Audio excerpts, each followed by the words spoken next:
Hello दोस्तों, welcome back सत्यम monitor. तो दोस्तों, जैसा कि आपको पता है कि आपका एसएससी एमटीएस का 11 सितंबर का सेकेंड शिफ्ट का एग्ज़ाम हो चुका है।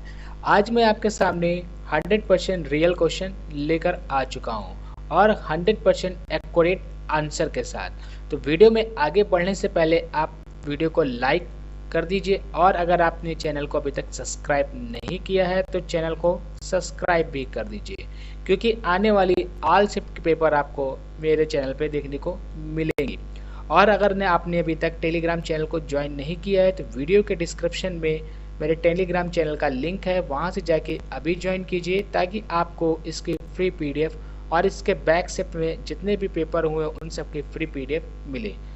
बहुत से ज़्यादा क्वेश्चन आपके हर शिफ्ट में रिपीट हो रहे हैं और आप लोग मैच भी कीजिए कि आपके शिफ्ट में पेपर में क्वेश्चन आए थे या नहीं। का फर्स्ट क्वेश्चन जो दोस्तों पूछा गया था कि भारतीय समाज के सेवकों की स्थापना का श्रेय किसे दिया जाता है। तो भारतीय समाज के सेवकों की जो स्थापना का श्रेय दिया जाता है वो दिया जाता है गोपाल कृष्ण गोखले को। और इसकी स्थापना की बात करें तो ये 12 जून 1905 को हुई थी और गोपाल कृष्ण गोखले ने इसकी स्थापना की थी। बात करें इसका मुख्यालय की तो इसका मुख्यालय जो है वो पुणे में है और तब पुणे का नाम दोस्तों पूना था और यह पहला धर्मनिरपेक्ष संगठन था। तो ये सारे फैक्ट आपको दोस्तों ध्यान में रखने हैं, क्योंकि आपके बहुत सारे क्वेश्चन रिपीट हो रहे हैं। तो हो सकता है आने वाले शिफ्टों में आपके जो पेपर हो आपका ये क्वेश्चन रिपीट हो जाए। नेक्स्ट आपका पूछा गया था कि खेलो इंडिया यूनिवर्सिटी गेम 2023 के विनर कौन है। तो पंजाब यूनिवर्सिटी आपका करेक्ट आंसर होगा, पंजाब यूनिवर्सिटी उसका विनर है। नेक्स्ट आपका पूछा गया था कि लंबादी डांस किस जनजाति के लोगों के द्वारा किया जाता है।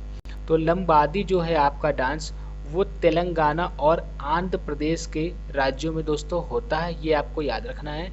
और बंजारा जनजातियों के द्वारा किए जाने वाला एक प्राचीन लोक नृत्य है। तो यहाँ पे बंजारा आप जनजाति आपका करेक्ट आंसर होगा। और ये किस राज्य में होता है बात करें तो ये तेलंगाना और आंध्र प्रदेश में दोनों में होता है। पहले तेलंगाना दोस्तों आंध्र प्रदेश का ही हिस्सा था, अब अलग हो गया है। तो ये सारे फैक्ट आपको ध्यान में रखने हैं। लंबादी डांस का दोस्तों एक और नाम है, इसे और भी नाम से जाना जाता है, जिसे लंबाडिस या बंजारा या शेंगला लिस कहा जाता है। तो ये सारे लंबादी डांस के नाम है, आपको ये भी फैक्ट ध्यान में रखने हैं। और यह डांस होता क्यों है, तो यह आंध्र प्रदेश और तेलंगाना की प्रमुख फसलों से संबंधित है। ये फसलों की उपजाऊ के लिए, जब उपजाऊ होती है तो उसके लिए खुशी मनाने के लिए डांस ये किया जाता है। ये सारे फैक्ट आपको ध्यान में रखने हैं। बात करते हैं जब नेक्स्ट क्वेश्चन की, तो लोकसभा के प्रथम अध्यक्ष कौन थे। तो लोकसभा के जो प्रथम अध्यक्ष थे वो कौन थे। तो बात करते हैं जो इसके अध्यक्ष थे वो थे गणेश वासुदेव मावलंकर। तो गणेश वासुदेव मावलंकर इसके अध्यक्ष थे, जिनको दादा साहब के नाम से लोकप्रिय एक स्वतंत्रता सेनानी केंद्रीय विधानसभा के अध्यक्ष के रूप में 1946 से 1947 तक ये रहे थे। तो आपको ये भी फैक्ट ध्यान में रखना। इनका एक और नाम है दादा साहब, इसके नाम से भी ये जाने जाते थे। यह भारत की संविधान सभा के तत्कालीन अध्यक्ष और बाद में पहले अध्यक्ष बने थे। तत्कालीन अध्यक्ष भी यही बने थे, आपको ये भी फैक्ट ध्यान में रखना है। नेक्स्ट क्वेश्चन की बात करें तो एनिमल फार्म के लेखक हैं। तो एनिमल फार्म के लेखक कौन है, तो इसके हैं एनिमल फार्म के जो अंग्रेजी उपन्यासकार हैं वो हैं जॉर्ज ऑरिवल। तो जॉर्ज ऑरिवल आपका यहाँ पे करेक्ट आंसर हो जाएगा, उन्होंने इसकी दोस्तों रचना की थी। नेक्स्ट आपका पूछा गया था कि बाल विवाह एक्ट के तहत बाल विवाह को कब खत्म किया गया था। तो बात करें बाल विवाह एक्ट की तो पहले बात कर लेते हैं दोस्तों इसके प्रयोजन कौन है। तो इसके प्रयोजक जो हैं वो हैं हरविलास शारदा। तो हरविलास शारदा के नाम से भी इसे जाना जाता है, इसे शारदा एक्ट के नाम से भी दोस्तों जाना जाता है। तो इसके जो प्रयोजक थे वो कौन थे, हरविलास शारदा। ये आपको फैक्ट ध्यान में रखना है। और इस एक्ट को दोस्तों शारदा एक्ट से नाम से जाना जाता है, जो कि बहुत ही प्रसिद्ध है। और यह एक्ट 1929 में बाल विवाह निरोध अधिनियम, जिसको हम लोग CMRA भी बोलते हैं या शारदा अधिनियम बोला जाता, तब ये विरोध हुआ था दोस्तों। और ये जाके लागू हमारा हुआ 1 नवंबर 2007 को। तो 1 नवंबर 2007 यानी आपका ईयर पूछा था तो आपका 2007 करेक्ट आंसर होगा। 1 नवंबर 2007 को ये लागू हुआ था। नेक्स्ट आपका पूछा गया था कि एडवोकेट संरक्षण बिल किस राज्य में पास किया गया। तो ये किस राज्य में पास हुआ था? तो वकीलों की जो लंबित मांग को पूरा करते हुए मंगलवार सरकार ने विधानसभा में राजस्थान अधिवक्ता संरक्षण विधेयक पारित किया था। तो राजस्थान आपका करेक्ट आंसर हो जाएगा। और एडवोकेट प्रोटेक्शन बिल पास करने वाला राजस्थान देश का पहला राज्य था। तो ये भी आपको फैक्ट याद रखना है कि एडवोकेट प्रोटेक्शन जो बिल था वो पास करने वाला ये पहला राज्य है। नेक्स्ट आपका आया था कि विधि का शासन वर्ड किसके द्वारा दिया गया था। तो विधि का जो शासन वर्ड है वो A.V. डाइस के द्वारा दिया गया था। तो A.V. डाइस आपका यहाँ पे करेक्ट आंसर होगा।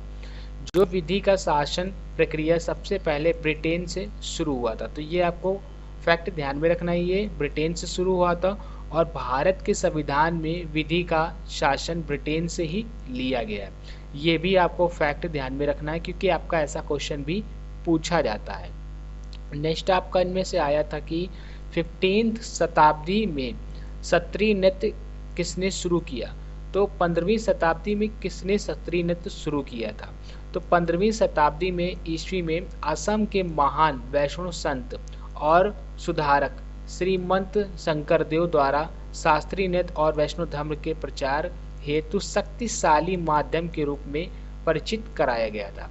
तो आपका जो राइट आंसर होगा वो कौन था? श्रीमंत शंकरदेव के द्वारा ये शुरू किया गया था।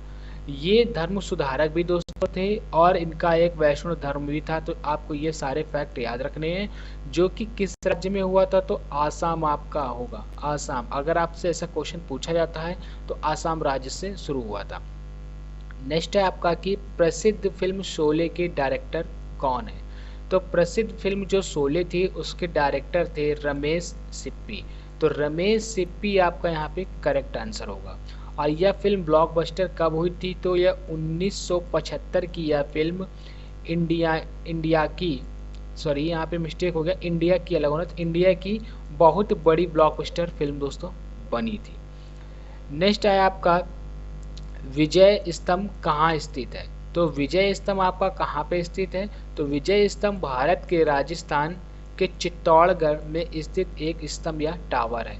तो चित्तौड़गढ़ आपका करेक्ट आंसर होगा। अगर आपका राज्य पूछा होगा तो राजस्थान होगा और अगर जिला पूछा है तो राजस्थान के चित्तौड़गढ़ आपका यहाँ पे करेक्ट आंसर होगा। इसे मेवाड़ा नरेश राणा कुंभ ने महमूद खिलजी के नेतृत्व वाली मालवा सेना पर सांगरपुर की लड़ाई के विजय के स्मारक के रूप में 1440 से लेकर के 1448 के मध्य में बनवाया था। तो किसने बनवाया था? तो इससे बनवाया था नरेश, यानी कि महाराज होता है नरेश राणा कुंभ ने। तो ये आपको याद रखना है, जो कि मेवाड़ के थे। ये भी आपका क्वेश्चन पूछा जाता है। नेक्स्ट आपका आया था कि जीडीपी क्या होता है। तो जीडीपी दोस्तों क्या होता है कि किसी देश की आर्थिक अर्थव्यवस्था का पता लगाना ही का एक माध्यम होता है। जीडीपी का फुल फॉर्म की बात करें तो इसका फुल फॉर्म होता है ग्रॉस डोमेस्टिक प्रोडक्शन। और भी भाषा में इसका मतलब ये होता है सिंपल भाषा में कि यह किसी भी देश के एक निश्चित अवधि के दौरान उत्पत्ति हुई सभी अंतिम वस्तुओं और सेवाओं का कुल मैट्रिक मूल्य होता है। तो ये भी आपको ध्यान में रखना है। इसका एक फॉर्मूला भी होता है दोस्तों, अगर वो आपको नहीं पता है तो मैंने वीडियो के डिस्क्रिप्शन में अपने वीडियो का लिंक दे रखा है, उसको जाके अभी वॉच कीजिए। ये भी आपका क्वेश्चन बैक शिफ्ट से रिपीट हुआ है। बहुत क्वेश्चन आपके बैक शिफ्टों से दोस्तों रिपीट हो रहे हैं। और आने वाले भी दिनों में आपके जब भी पेपर होंगे तो हो सकता है आपके सेट रिपीट हो। तो पूरी सीरीज देखने के लिए दोस्तों आप प्लेलिस्ट जाके अभी वॉच कर सकते हैं। नेक्स्ट है आपका कि ग्रेफिन किस तत्व से संबंधित है। तो ग्रेफिन एक कार्बन सामग्री है, तो आपका राइट आंसर क्या होगा, कार्बन से संबंधित है। और बात करें कि ग्रेफाइट और फ्लोरीन भी दोस्तों एक कार्बन के ही अवरूपण है, तो आपको ये भी फैक्ट ध्यान में रखना है। नेक्स्ट आपका आया था कि कानून का नियम किसके द्वारा दिया गया था। तो कानून का नियम दोस्तों 1885 में अंग्रेजों द्वारा कानून का नियम लागू किया गया था। तो अंग्रेजों यहाँ पे आपका करेक्ट आंसर होगा। अगर आपको इंग्लिश मैन देखने को मिलता है तो भी वही करेक्ट आंसर होगा। इस नियम की अवधारणा क्या थी, तो यह कानून की अवधारणा यह थी कि राज्य शासित या लोगों के निर्मित प्रतिनिधियों द्वारा नहीं बल्कि कानून द्वारा शासित होगा। यानी कि जो राजाओं और राज्य में जो लोगों ने कानून बनाए थे उनके द्वारा नहीं, जो इन लोगों ने नियम चालू किया था अंग्रेजों ने, उसके द्वारा शासन चालू होगा यानी चलेगा। नेक्स्ट आपका था कि किस बीमारी में हड्डी की ग्रोथ रुक जाती है। तो किस बीमारी में हड्डी की ग्रोथ रुक जाती है, तो दोस्तों विटामिन डी की कमी से रेक्टस ऑस्टियोमालासिया नामक बीमारियां हो जाती हैं, तो इसको रेक्टस भी बोलते हैं। तो नेक्स्ट आपका आया था कि जलोढ़ मिट्टी कहाँ पाया जाता है। तो यह भारत में उत्तर के विस्तृत मैदान या प्रायद्वीप भारत के तटीय मैदानों से मिलती है। तो उत्तर के भारत यहाँ पे आपका करेक्ट आंसर हो जाएगा, या आपका फिर प्रायद्वीप भारत दिया होगा तो भी आपका करेक्ट आंसर होगा। इनमें से जो आपका ऑप्शन में हो वो करेक्ट आंसर होगा। बात कर लेते हैं कि यह दोस्तों कितने प्रतिशत पाई जाती है। तो यह भारत में 43% पाई जाती है, और यह दोस्तों अत्यंत उपजाऊ है, और इसको जलोढ़ या कछारी मिट्टी भी बोलते हैं। तो आपको ये भी फैक्ट ध्यान में रखना है। और यह मिट्टी सतलुज, गंगा, यमुना, घाघरा, गड़का, ब्रह्मपुत्र और इसकी सहायक नदी द्वारा लाई जाती है। ये सारे फैक्ट आपको दोस्तों ध्यान में रखने हैं। तो दोस्तों आज मैंने आपको सेकंड शिफ्ट करा दी है, जल्दी आपको थर्ड शिफ्ट देखने को मिलेगी, और या फिर मैं ऑल शिफ्ट का एक पेपर बना दूंगा, तो उसमें मैं आपको फर्स्ट शिफ्ट, सेकंड शिफ्ट और थर्ड शिफ्ट के पूरे क्वेश्चन बता दूंगा। वीडियो अगर पसंद आई हो तो दोस्तों लाइक और शेयर जरूर कीजिए, क्योंकि आपके एक लाइक और शेयर से किसी दूसरे का भला होगा, और दूसरे जब शेयर करेंगे तो जो आपके दोस्त तैयारी कर रहे हैं, क्योंकि बहुत से क्वेश्चन आपके रिपीट हो रहे हैं, तो उनको भी ये मौका मिलेगा पढ़ने का। मिलते हैं दोस्तों नेक्स्ट वीडियो में।